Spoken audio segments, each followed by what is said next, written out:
La selva tropical húmeda eran 12 millones de hectáreas. Actualmente queda de esos 12 millones de hectáreas solo 1 millón. Sí, dicen A que los cuando humanos son, desaparezcamos nosotros va a ser muy bueno para las otras especies, ¿verdad? y la pérdida de biodiversidad es a los primeros que nos va a afectar. Te secuestraron ahí en Montes Azules.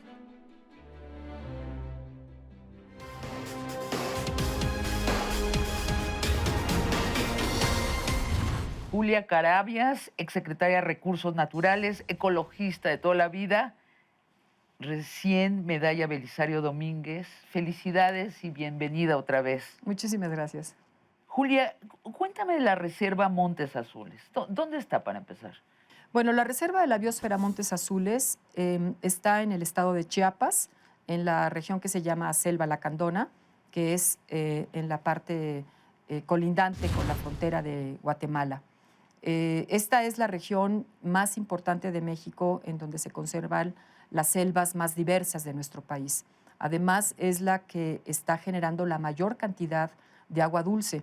Por ello, sus servicios ecosistémicos, que es esta generación de agua dulce, captura de carbono, generación de oxígeno, producción de suelo y esa biodiversidad, debe de ser protegida como una estrategia nacional. ¿Está protegida?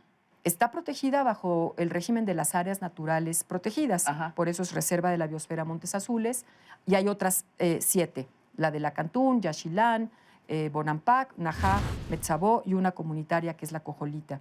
En conjunto se está reservando 400,000 hectáreas. Simplemente para dar una idea de lo que estoy diciendo en números, que es muy difícil de repente para la gente visualizar. La selva tropical húmeda eran 12 millones de hectáreas que venían desde el sur de Tamaulipas, todo Veracruz, todo Tabasco, una buena parte de Chiapas, Oaxaca. Actualmente queda de esos 12 millones de hectáreas solo 1 millón, la mitad en la selva lacandona y la mitad en los Chimalapas. Por eso ¿En es cuánto tiempo se encogió? en el lapso de 40 años, de los años 70 para acá, que hubo todo un tal? proceso de ganaderización Ajá. en nuestro país, fue el cambio de uso de suelo y el exterminio de las selvas. Ajá. Ya no puede seguirse deforestando este tipo de selvas, porque son las que nos están generando todos estos servicios ecosistémicos y es al final de cuentas la casa de las especies en donde México tiene una enorme responsabilidad, tanto para sus propios habitantes como para el mundo completo. Leo de un reportaje que 30% del agua dulce de México que nutre las pesquerías de Tabasco, el 50% de las aves de México, entre estas la guacamaya roja, el 40% de las mariposas, el 30% de los mamíferos, muchos de ellos en peligro de extinción como el tapir, el jaguar y el mono araña. Una diversidad de flora y fauna que la hace no solo valiosa para ambientalistas, sino para todo el país. Es correcto, ese es el sitio en que tenemos que conservar, es un sitio estratégico y está claro, cuando un país pierde sus recursos naturales se convierte en un país vulnerable, un país en que va perdiendo su soberanía. ¿Se necesita una nueva figura para protegerla?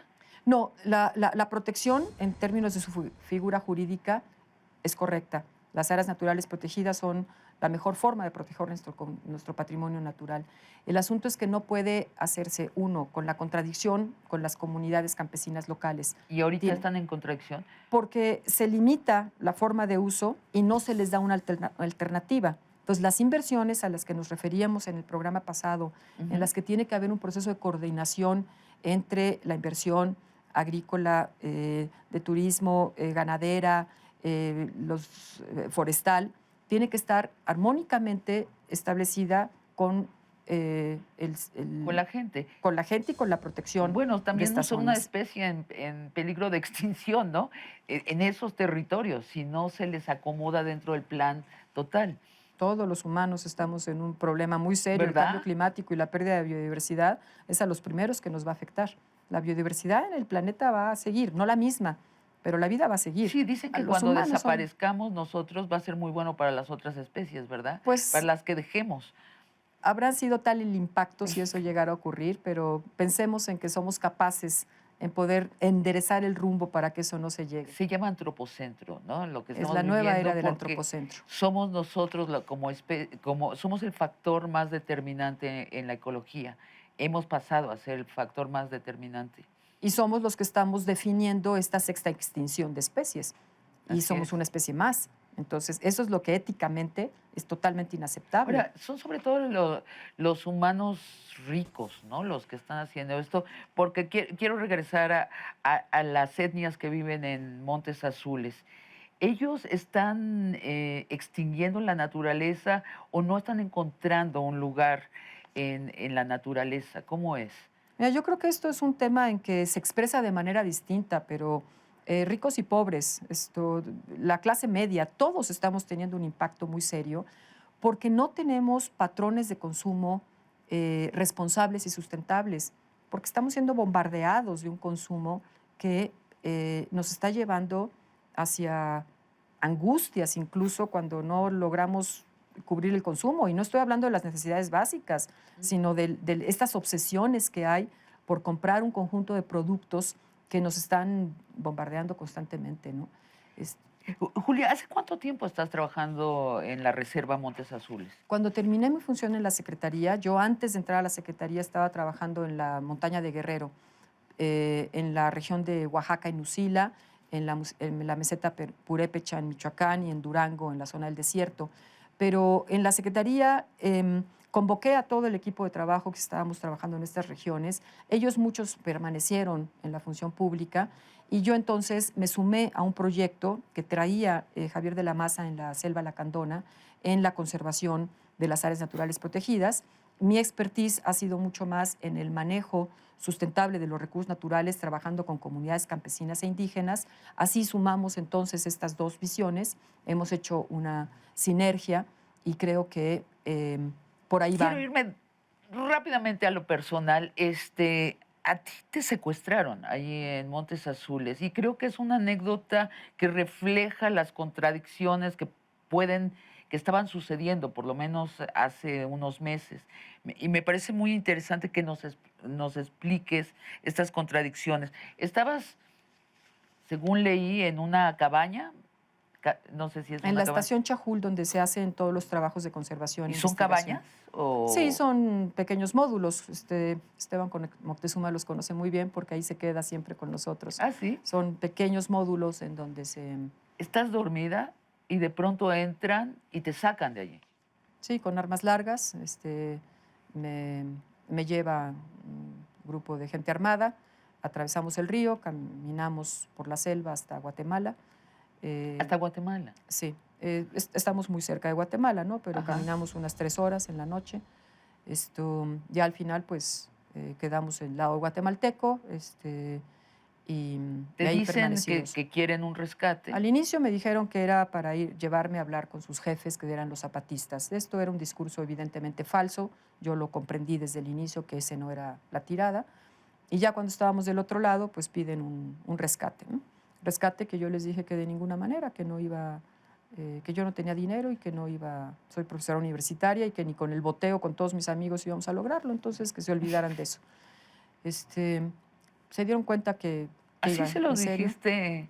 Pues sí, porque primero es cierto, no tengo, yo puedo vender mi coche y Te estando pedían allá 10 adentro, pues millones no, de pesos, ¿no? 10 millones de pesos. Ujú, Entonces, no se trataba de pedirle a las amistades ni... o sea, claro, eso hubiera impedido seguir trabajando en la zona, porque si hoy soy yo, mañana es un claro. colega y el otro es un alumno y pasado mañana es otro, ¿no? Así es. Entonces, por ahí nosotros no estamos. Y Y entonces te dejan hacer una llamada. sí, desde el inicio pidieron que yo me enlazara con un contacto para poder hacer la negociación, ¿no? Pero pues yo hice mi negociación también interna y me planteé en que dinero no iba a haber. Y bueno, pues después de 2 días en que nada avanzaba y no había comida y no había agua y yo creo que ellos la estaban pasando peor en la selva que yo, pues decidieron dejarme, ¿no? Y que te vas caminando Sí, pero ya era de noche, de noche. ya no pude salir.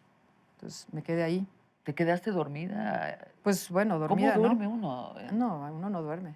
En No esas duerme. condiciones, pues ¿Te quedaste parada? tienes, no, acostada, pero no dormida, No porque dormida. pues la adrenalina está a 1000, ¿no? Y el miedo está a 1000. Claro, y puede haber una víbora No, eso es lo cascabel. de menos. Puede haber alguien que entonces sí dispare un arma, ¿no? Qué barbaridad. ¿Y esto refleja, es excepcional o refleja una tensión que existe en la zona? No, hay, más que en la zona, es una tensión que existe en México, en donde muchos ecologistas han perdido la vida, muchos han sido extorsionados, detenidos, maltratados, cuando ¿Porque están afectan defendiendo, intereses? porque afectamos muchos intereses. ¿Cuáles son los intereses Pues en la selva concretamente? lacandona, concretamente, el tema es que nosotros nos oponemos a las invasiones. Y las invasiones no son de la gente que necesita tierra, las invasiones están movidas por grupos que están traficando con la tierra. Entonces es la típica industria de invade, regulariza, expropia y el dinero se va quedando entre los intermedios, ¿no? Y eso lo conocemos en todos lados, en el Ajusco, en las áreas protegidas que están cercanas a las ciudades, eso está ocurriendo constantemente y en la selva no es ajeno. Entonces, cuando uno se está oponiendo a la invasión y a la defensa de estos espacios naturales, afectamos intereses. Entonces, yo la conclusión que tengo de todo esto es que esos grupos que están organizados me quisieron meter un calambre, asustarnos al equipo de trabajo, sacarnos, porque somos los que les estamos deteniendo sus ilícitos, que además están mezclados con esos mismos otros grupos de traficantes de guacamaya, de traficantes de madera. Y entonces la presencia de Natura Ecosistemas Mexicanos en la región hace que vaya un rumbo diferente, en paz, en la legalidad, con las comunidades organizadas. Y en la medida que las comunidades se organizan, se fortalecen, entonces van deteniendo el saqueo de sus recursos. Tienen la fuerza para poderlo hacer. Y entienden el panorama, una dinámica de sustentabilidad, ¿no? Se va creando esa dinámica cuando ellos se dan cuenta que se benefician más con sus recursos naturales que perdiendo sus recursos naturales. Te dieron la Belisario Domínguez, ya te dieron el gobierno local las circunstancias para poder regresar a Montes Azules y No, yo seguir no me trabajando. salí de Montes Azules nunca. ¿Sigues allí? Nunca me salí. Nunca te saliste. A los 15 días del secuestro estábamos trabajando como siempre. Pues toda mi admiración y enhorabuena por tu medalla, Belisario Domínguez. Muchísimas gracias. También es muy bueno que seas mujer. Ya hacía falta que se la dieran a una mujer. Muchísimas gracias por esta oportunidad y qué bueno que este reconocimiento ha servido para poder hablar más a profundidad de los temas ambientales, porque un país sin un medio ambiente sano no tiene viabilidad. Gracias. Muchas gracias, Julia. Muchísimas gracias a ti.